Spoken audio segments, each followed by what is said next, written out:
It wasn't a sleigh or 8 tiny reindeer, but it's close. This is a powerful day. NASCAR's red pickups towed into the mountains what tops many Helene survivors' wish lists: housing. We call this the new beginning. So many in our community have suffered, have lost everything. The work began a week ago Thursday at a different workshop in Charlotte. An effort designed in part by the Home Builders Association of Greater Charlotte. Sometimes you feel like you can't do anything, but hey, I can swing a hammer, right? So I was like, let me go out there and just give a hand. Chisa Brooks, CEO of Brooks Construction, has been where many in western North Carolina are. Her home impacted by Hurricane Hugo 35 years ago in St. Croix. And we were without power for 6 months. I was little at the time, so I can relate to the people who have lost in Asheville, and I understand what it feels like to lose a lot. To repair this devastation calls for all hands on deck. Did you think this was possible? No. No, I think we started talking about it about a month ago. And I had my hesitations and anxiety about getting people to come out so close to Christmas. But we put the sign-up sheet up, and a week later we had 400 volunteers. From a Lowe standpoint, we said, okay, well, if you can bring the builders, we can bring the products. And so that's how we got involved. From the framing to siding and furnishings, crews completed 17 temporary tiny homes in 7 days that meet state code and a desperate need. When I drove through Swannanoa and saw the destruction 6 weeks after it happened, it looked like it happened yesterday, and I was shocked at the state of it.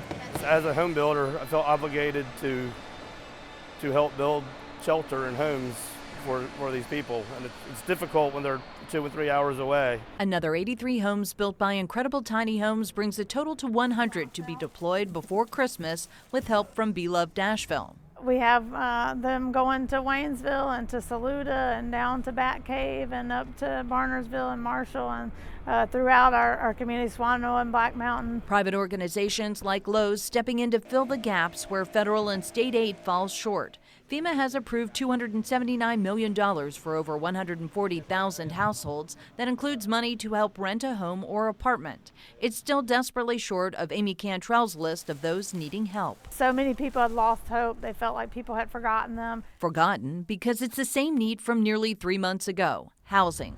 These mobile units give families an opportunity to get back to a familiar address after being displaced. More than 5,000 remain in hotels. Another 500 plus are in rentals. 74 families are in FEMA travel trailers. And while FEMA is working with property management companies to identify and lease apartments in a direct lease program to start with the new year, Cantrell says this effort is summed up in 3 simple words: love and action. Action, putting families where they want to be for the holidays.